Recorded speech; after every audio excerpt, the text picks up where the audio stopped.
Olá pessoal, eu sou o João Carlos Elisiário.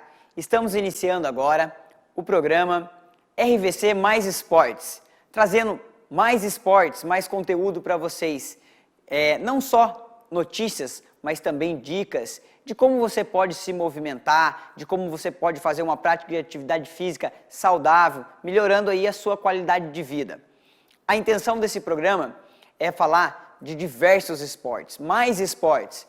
Vamos falar de atletismo, vamos falar de vôlei, vamos falar de futebol, vamos falar de corrida, de práticas de atividade física de uma forma geral.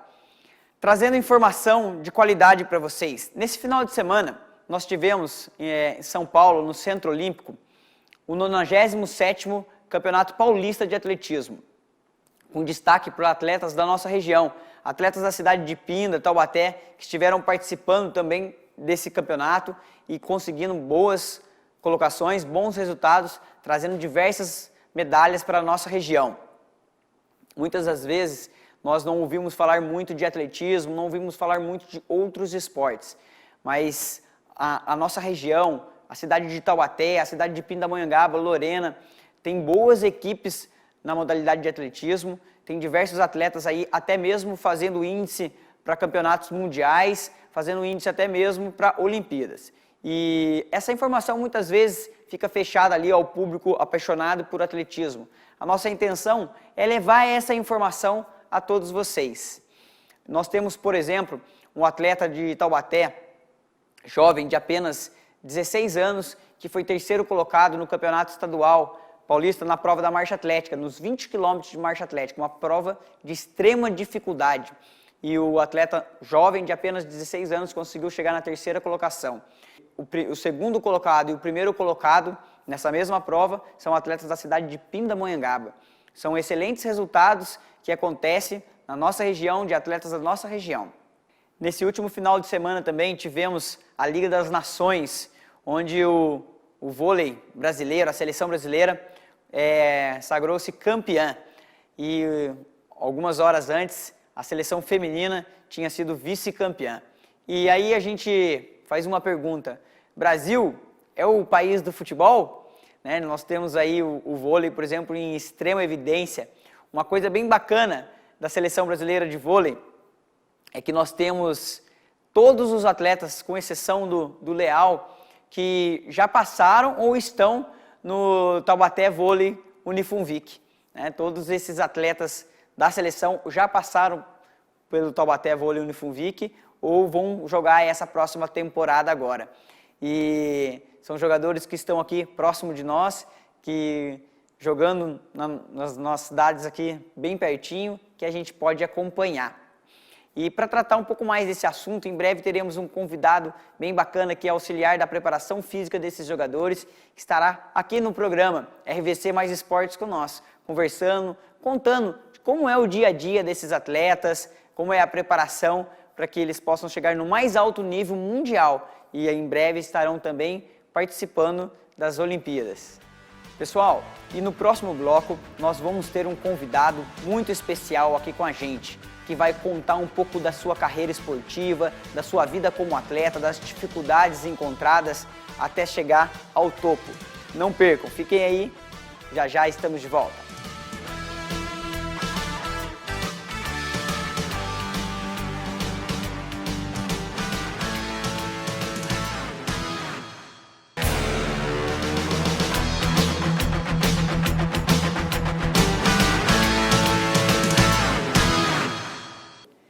É isso aí, pessoal, estamos de volta e agora com um convidado mega especial, que já foi campeão da São Silvestre, a tradicional corrida de São Silvestre. Em 1997, ele, Emerson Iserben, meu amigo, obrigado aí por aceitar o nosso convite.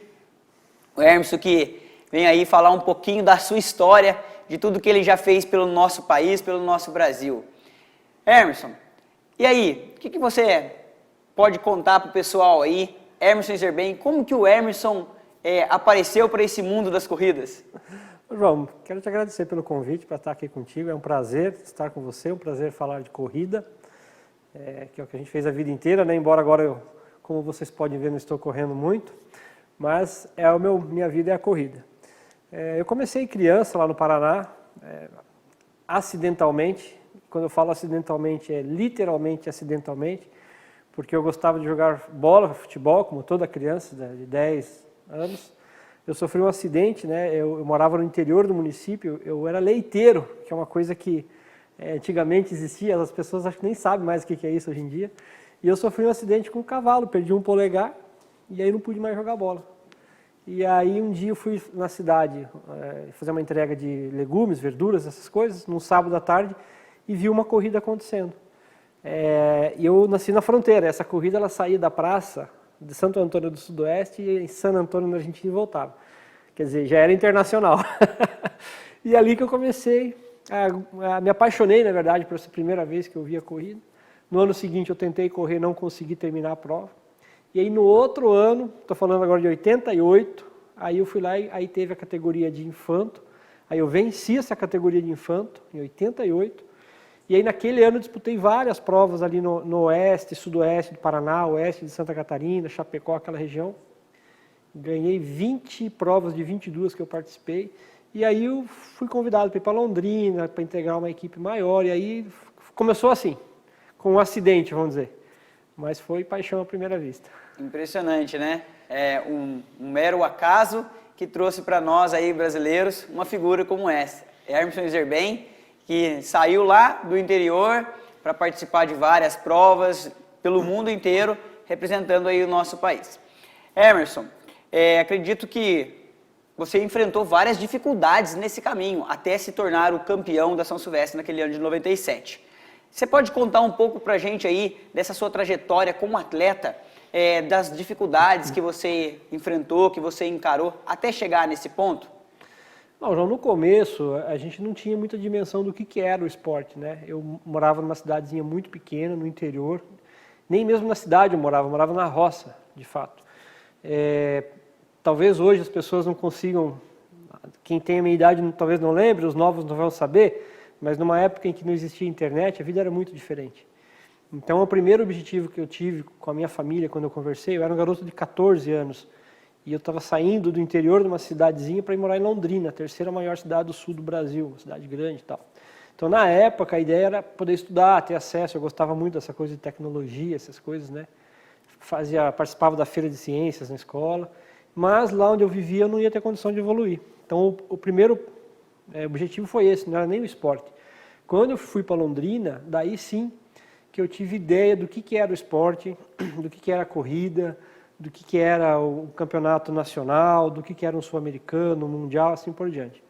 E aí que comecei a me envolver cada vez mais com o esporte. Eu fui campeão estadual, fui recordista estadual, aí fui campeão brasileiro, aí na sequência vim morar em São Paulo, no que era o embrião daquela que veio a ser depois a maior equipe que já teve no atletismo brasileiro, né, a Funilense, que depois virou a BMF. E foi aí que tudo começou. As dificuldades, elas existem, né? E eram muito grandes. Acho que a cada momento tem um tipo de dificuldade diferente. Na época a gente tinha todos que você possa imaginar, né? Tipo de material para usar, dificuldade, inclusive com equipamentos, né? Roupa mesmo, não era fácil de a gente ter calçados. Questão de alimentação, tudo. A alimentação era diferente, porque a gente não tinha esse conceito que existe hoje do que comer e o que não comer. Na verdade, era conseguir comer. Então, por exemplo, eu morei em Londrina quase 2 anos. Nesse período, eu morei numa república. A alimentação, a prefeitura tinha um convênio com o restaurante, só que esse restaurante não funcionava no final de semana. Então, no final de semana a gente não comia. Ou levava uma marmitex e tal. Naquela época eles evitavam de deixar você levar marmitex porque podia estragar e a responsabilidade era deles. E aí caía a responsabilidade. Aí não tinha grana, porque no final dos anos 80, na época do governo Sarney, em alguns períodos a inflação no Brasil chegou a 80 e tantos % ao mês. Então, eu fui beneficiado de uma bolsa que o governo do estado do Paraná criou para os melhores atletas, chamava-se Frutos da Terra, e eu fui contemplado. O Martinho que me indicou, para você ter uma ideia. E foi o que eu tinha, era meio salário mínimo, mas era meio salário mínimo de uma época que o salário era baixo e num período que a inflação era altíssima. Então, assim, a parte financeira era muito difícil. Eu demorei 6 meses, depois que eu fui para Londrina, para voltar a visitar meus pais. Mais uma vez, numa época em que não tinha internet, essa facilidade que você tem hoje de comunicação. Então, a maior dificuldade acho que foi esse começo mesmo. Mas a força de vontade, a vontade de superação, de crescer, ela era muito maior, né? Como tem que ser. Então, eu fui superando todos esses obstáculos, um a um, e fui conseguindo marcas, né? Fui conseguindo títulos, fui conquistando isso. Isso me motivou muito. Isso trouxe muita motivação e foi o que aconteceu, que os resultados começaram a acontecer. E aí a carreira foi andando, né? Em alguns momentos não era só motivação também, era necessidade. A verdade também é essa. Muita gente tenta comparar os atletas de hoje com os atletas lá do final dos 80, começo dos anos 90, mas naquela época a gente tinha muita questão de necessidade de fazer o resultado. Era um meio de vida, né? Porque era um meio de vida. Melhorar, né? Ter um bom resultado, ter uma bolsa, era um meio de vida. Era um meio de viver, porque naquela época as corridas eram organizadas mais por prefeituras. Então tinha mais premiação em dinheiro nas provas. Hoje, isso se transformou mais num outro tipo de negócio. Eu acho que melhorou muito a corrida, minha opinião. De forma geral, né? De uma forma global, sim, porque eu estou vivendo isso desde final dos anos 80, nem final, né? Da metade dos anos 80, que eu tenho essa janela. E observando de diferentes ângulos. Então, eu acho que melhorou muito, sem dúvida nenhuma. Mas não tem mais tanta prova em dinheiro como tinha antes. Se for olhar diretamente para o atleta que depende desses prêmios de corrida, talvez não tenha melhorado tanto assim, né? Não, na verdade até piorou, porque hoje para um garoto ganhar um salário mínimo como atleta é muito mais difícil do que naquela época. Naquela época ele ganhava isso nem que não tivesse patrocínio. Ele ia nas corridas, uma aqui, outra ali, ia ganhando. Né? Porque as prefeituras tinham essa tradição. Como esses eventos saíram, as prefeituras pararam de fazer por várias razões, né? São poucas prefeituras que ainda organizam corrida. E as que organizam já não estão mais conseguindo colocar dinheiro, porque tem toda uma burocracia de prestação de conta, etc. E já não tem mais tanta premiação em dinheiro. Então isso dificulta bastante. Mas hoje tem outras ferramentas, hoje tem outros caminhos para os atletas conseguirem se manter aí e trilhar esse caminho. Não é que acabou, mas é outro caminho. Eu diria que hoje é até melhor. Tem, por exemplo, o caminho do marketing, né, que muitas vezes não é muito explorado, mas que hoje as redes sociais, por exemplo, fica muito mais fácil de você divulgar, por exemplo, uma empresa que ajuda um atleta. Hoje eu estou totalmente envolvido com o atletismo, com o treinamento, e a gente vê muito atletas começando, muitos atletas parando, e nos faz ter a certeza de uma coisa.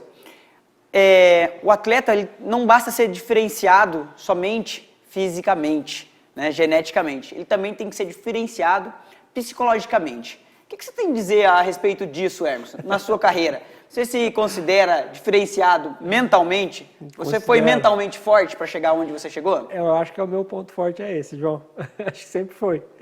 Eu acho que emocionalmente eu sempre fui, claro, não vou dizer que eu fosse uma máquina fria ali. Perfeito, né? Perfeito, mas eu acho que foi não tanto de controle emocional, mas mais a parte de se automotivar. Eu acho que isso sim, nesse aspecto. Porque quando a gente fala emocional, a gente fala um pouco de tudo, né? O cara que não se abala com nada, o cara que não treme, não é exatamente isso. Claro que eu tive vários momentos bons, momentos ruins, mas essa parte de se automotivar, de se autossuperar, de ser sempre positivo, sempre esperar o melhor, de olhar para as dificuldades e com uma certa calma para passar por cima de tudo, acho que isso foi o que fez diferença. Grande diferença. Quando eu fiz essa pergunta para o nosso amigo Emerson, eu já tinha a certeza que essa seria a resposta. Não por conhecê-lo tão bem, mas por saber que é assim que funciona. A gente vê a grande dificuldade, né, dos jovens em encarar diversas situações de dificuldade. Muitas vezes acaba até mesmo por desistir, né, daquela modalidade, daquele esporte. E o Emerson conseguiu ultrapassar essas barreiras. Emerson, mais uma pergunta. Você teve alguém em quem você se inspirou na sua carreira, em alguém em quem você se espelhava? Que você olhava e falava, pô, eu quero ser igual aquele cara? Na verdade não teve uma pessoa, né? Teve vários assim que serviram de inspiração desde o começo. Tinha 2 corredores lá do Paraná, que eles eram da Polícia Militar e corriam em várias provas, então esses caras, quando eu vi eles na minha cidade correndo, que eu conheci, depois em outras provas eu vi eles correndo. Uma vez a gente estava em Santa Catarina, numa cidade lá, num ginásio de esportes, deitado lá no chão, esperando a hora da largada, né, descansando, e eles comentando dos treinos deles. Aquilo para mim foi muito inspirador, algumas coisas que eles falaram. Depois na televisão também a história do Joaquim Cruz, que depois eu vim conhecer ele pessoalmente, mas na época, em 88, quando ele foi medalhista olímpico, que eu vi depois uma breve história dele, como é que era a vida dele, o que ele tinha, como ele tinha começado, falei, poxa, eu treino num lugar muito parecido com esse, né? Não era muito não, mas na época para mim parecia que era. E depois pessoas com quem eu treinei, né? Aí mais para frente ainda, o Vanderlei Cordeiro era um cara que me inspirava bastante, pela disciplina que ele tinha para treinar, né? A regularidade nos treinos, simplicidade. O Brasil teve muitos atletas bons, mas eu convivi mais com ele, né? A gente treinava muito junto. Então esses caras serviram de inspiração, sim para mim. Aí. Eu não tenho dúvida, né, de esses atletas citados aí pelo Hermes, como o Joaquim Cruz, né? Para quem tiver a oportunidade de ler o livro dele, O Matador de Dragões, excelente livro. O Vanderlei Cordeiro, talvez a minha geração aí do atletismo, todos aí se inspiraram nele, né? Para quem não conhece, é aquele atleta que foi segurado pelo padre na Olimpíada de Atenas, né? Sim. E ele estava em primeiro lugar, acabou chegando na terceira colocação. Há quem diga que toda aquela situação foi bom para a imagem dele, né? Até mesmo por ele não reagir, por ele, teoricamente, perdoar aquele ato, né? Então foi bem bacana para a história dele também como pessoa e não só como atleta. Pessoal, a gente vai para um rápido intervalo, não perca, já a gente vai finalizar essa conversa com o Emerson Iserben, o campeão da São Silvestre de 1997.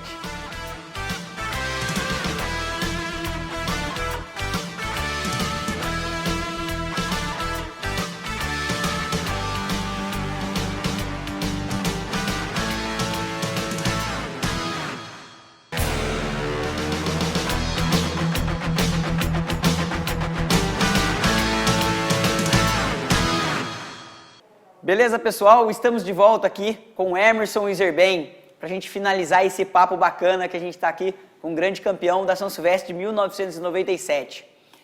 Emerson, o que mudou na sua vida após essa São Silvestre? E antes de você falar o que mudou, conta um pouquinho para a gente de como foi a São Silvestre de 1997. Bom, João, a São Silvestre é uma prova que eu quase não corri, aquela São Silvestre, né? Bem curioso isso, e o esporte tem dessas coisas fantásticas, né? Não foi só comigo, muita gente tem história legal em outras modalidades, mas eu quase não corri essa São Silvestre porque a gente vinha naquela época, apenas naquele momento, nunca tinha acontecido isso, nós estávamos sem patrocínio na equipe. Então as contas continuavam a chegar, aluguel atrasado, não sei o que atrasado. E eu conversei com o meu treinador que eu ia correr em Avaré, que tem uma São Silvestre em Avaré também. Que agora não chama mais São Silvestre, que não pode, mas era uma São Silvestre que tinha lá. E aí ele falou, olha, Emerson, você que sabe, porque eu estava me preparando para correr cross na Europa, que foi uma das especialidades minhas, né? Talvez o melhor atleta brasileiro que já correu cross no exterior, talvez tenha sido os meus resultados, talvez, é bem provável, porque eu venci uma etapa do GP de cross, né? Então, eu ia correr cross lá fora, eu ganhava dinheiro correndo cross. Então, eu realmente gostava. E a São Silvestre, como ele me falava, ó, se não for para você estar entre os 5 primeiros, não vale a pena, né? Então, quase eu não corri. Aí, eu fui correr uns dias antes, 10 dias antes, a corrida de São Silveira em Barueri, que é uma prova que tinha uma premiação muito boa. Eu venci essa prova de ponta a ponta. Já saí... Aqueles caras que saem na foto da largada, já estava eu ali na frente liderando a prova, venci. E eu ganhei um bom dinheiro e eu paguei as contas com essa prova. Para vocês terem uma ideia, na época, se pagava todas as contas de 3 meses com uma única vitória. Entendi. Então, por isso que tinha muita gente que se profissionalizava de fato. Ganhava-se bem com isso. E eu liguei para o meu treinador e falei, cara, eu vou correr a São Silvestre. Que eu não ia correr, mas eu vou correr. Ele falou, beleza, a decisão é sua, se quer correr, pode correr. Eu vou pedir para fazer a sua inscrição. Aí fizeram a minha inscrição. Eu fui para a prova muito relaxado, muito tranquilo. E essas competições de cross que eu fazia na Europa, que eu já vinha fazendo toda temporada no comecinho do ano, é muito importante citar, porque essas provas elas me trouxeram 2 coisas muito importantes, que me ajudaram a vencer a São Silvestre. Primeiro que foi a capacidade, isso é muito técnico inclusive, de largar rápido e suportar isso.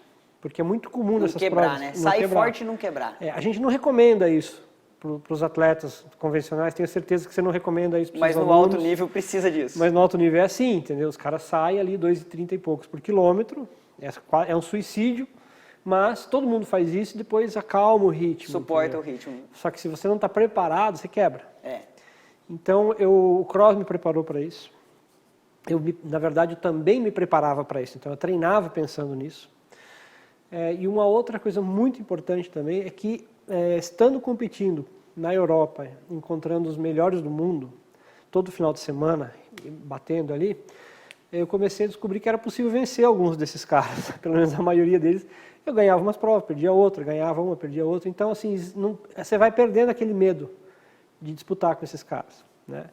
É diferente do que era antes, que o cara vinha para o Brasil e você só encontrava ele na São Silvestre. Daí ele saiu a 2,30 e pouco por quilômetro, você nunca mais vai ver o cara. Então, essa experiência que eu trouxe, embora eu não ganhasse tanto dinheiro assim lá fora, eu ganhei muita experiência. Isso foi muito importante na São Silvestre, porque eu tinha uma metodologia de largar, uma estratégia de largar nas provas pensando sempre numa posição geral e não numa posição específica. Quer dizer, eu não pensava em vencer uma prova ou em fazer uma determinada marca. Eu pensava em estar entre os 10, estar entre os 5, ou correr abaixo de X tempo. E aí, no decorrer da corrida, eu reprogramava isso de acordo com o que estava acontecendo. Porque às vezes o cara sai pensando em vencer uma prova e não vai vencer. E um segundo, um terceiro lugar é muito bom, mas na cabeça dele ele construiu que só a vitória interessa, às vezes ele até para porque não vai vencer, né? Não é bem assim.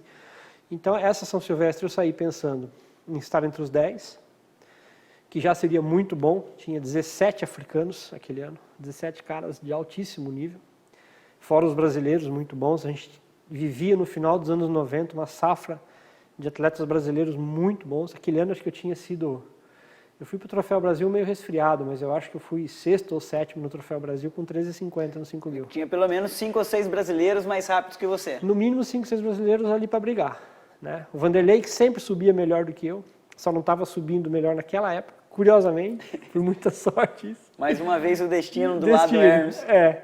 E aí, o Eduardo Nascimento, que estava correndo 1:00:40 na meia maratona, esses caras aí.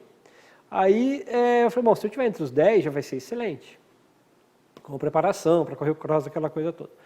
Ao longo da prova, teve um momento que nós nos isolamos em 6 atletas.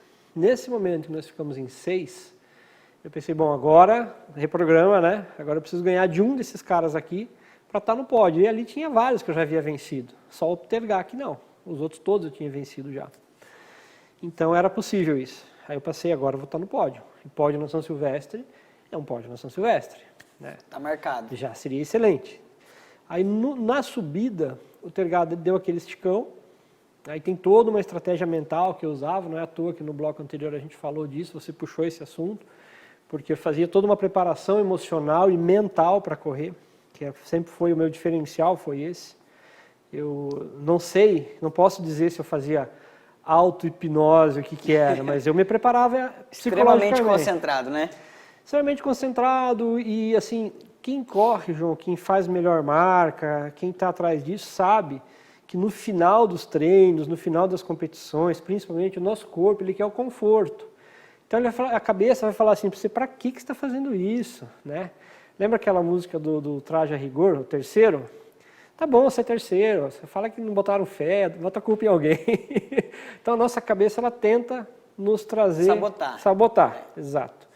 Então o que eu trabalhava na minha cabeça? Falei, cara, aí passa um filme meio que da vida inteira, sabe? Você é meio que cafajeste com você mesmo, vamos dizer assim, pô, você saiu de casa criança, cara, agora você vai amarelar por causa de 5 minutos que falta para terminar a prova. Um pouquinho, né? Não, e eu sabia quantos minutos faltavam. Eu tinha assistido os vídeos dos anos anteriores e eu sabia onde eu estava. Tinha estudado todo o percurso. Tinha, e pelo ritmo eu sabia quanto tempo faltava para terminar a prova. Então você começa a falar, cara, faltam agora 5 minutos, você treina tanto, você faz 180 por semana, quilômetros, você faz tanto esforço, agora você vai amarelar. Né? E o negócio do amarelar aconteceu outras vezes, já teve prova no passado de o cara chegar naquela mão, tá bom, você é terceiro, vai, e depois você se arrepende muito. É o corpo negociando com a mente, né? E quando amarelava, o corpo, depois você fica tão arrependido, e aí você usa isso para nas próximas não deixar acontecer. Então, naquele final de São Silvestre, era muito essa negociação. Falta tantos minutos para acabar, falta tão pouco, eu treinei tanto, estou muito bem. Aí teve mais outras duas coisas que são fundamentais. Primeiro que toda vez, eu tenho uma genética difícil, eu sou descendente de europeus, todo mundo da minha família é enorme, pesado, eu me descuido um pouquinho, engordo mesmo. Então, eu tinha uma certa dificuldade em entrar em forma. Então, quando eu entrava em forma, eu falava, agora, eu estou bem, não vou deixar para o ano que vem, não sei se vou ter outra oportunidade. Vai ser agora, né? Tem que ser agora. Eu sempre pensava isso, eu não sei se o ano que vem, numa próxima oportunidade, eu vou ter uma outra oportunidade para fazer isso. Foi assim nessa São Silvestre, foi assim no cross que eu venci, foi assim cada vez que eu fiz, cada uma das minhas melhores marcas, o pensamento era esse. Eu não sei se eu vou ter outra chance, então é agora. E, por fim, uma outra coisa que eu mentalizei muito, e aí na São Silvestre encaixou certinho, foi assim, eu li no jornal uns dias antes, algum jornalista escreveu, que o Brasil ali era competidor contra o Quênia, número de título e tal. Aí eu falei, bom, eu vou usar isso a meu favor, né? Eu vou fazer de conta em algum momento na minha cabeça, e não é tão fazer de conta, né? Eu sou um representante do Brasil aqui. Sim, sem dúvida. Eu vou representar o Brasil. Então, o que eu fiz? Na semana da São Silvestre, eu fui numa papelaria perto de casa onde eu morava, eu comprei uma bandeirinha do Brasil, e eu mesmo costurei no meu uniforme à mão. Para que o público pudesse...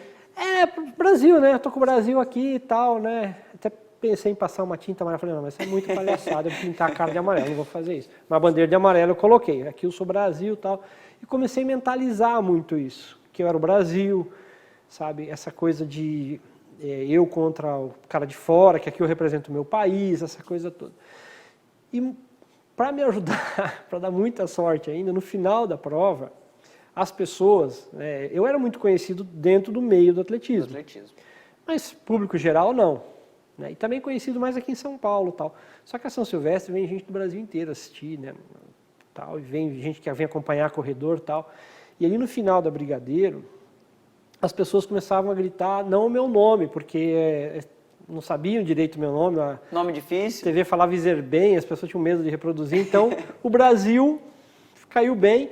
E aí todo mundo gritando Brasil no final. Brasil, Brasil, Brasil. E isso deu uma adrenalina, me deu uma energia para fazer aquela chegada que eu não teria em outras condições, né? Porque eu já vinha contando o tempo para acabar, né? Dentro daquela história de que o corpo vem agonizando e você vem querendo terminar. Aí,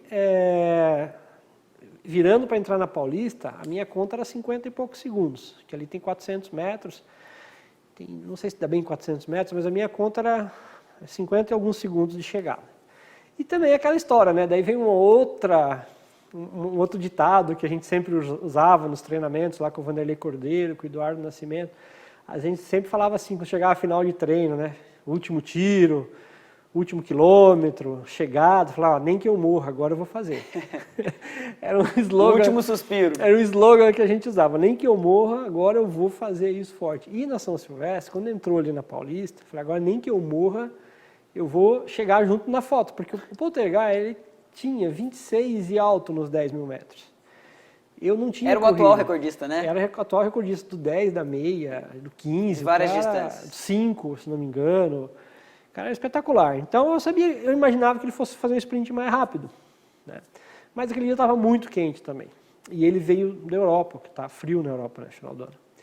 Então, todos esses ingredientes aí se somaram e eu fiz uma chegada muito forte. Acho que a única das que eu vi, das que eu cronometrei, João, até preciso fazer isso mais bem feito para não ficar chutando, né, quando me convidam para falar. Mas eu acho que a única chegada que foi mais rápida que a minha foi essa última que teve quando um superou o outro ali em cima da linha de chegada. Essa que aí foi o que depois bateu o recorde da meia maratona. Esse cara aí eu acho que ele fez ele vindo em segundo lugar da virada até a chegada, acho que ele foi 3 segundos mais rápido do que eu fui. Mas as outras chegaram, até porque raramente você tem uma final de São Silvestre com disputa, né? Geralmente quando chega ali depois de 15 quilômetros, os dois chegaram no sprint final, né? Geralmente já chega definido, né? Então tudo isso se somou, João. Essa situação de negociar com a cabeça, essa situação de tudo mais. E o que mudou na minha vida? Mudou totalmente, né? Como se fala, da água para o vinho. Porque aí eu pude ter um reconhecimento muito importante para uma atividade que a gente fazia profissionalmente, mas que não era reconhecido. E aí a minha vida mudou e mudou tanto que nós estamos aqui hoje, em 2021, contando falando essa história de 1997. Esse é o grande reconhecimento. Eu já assisti essa chegada da São Silvestre várias e várias vezes.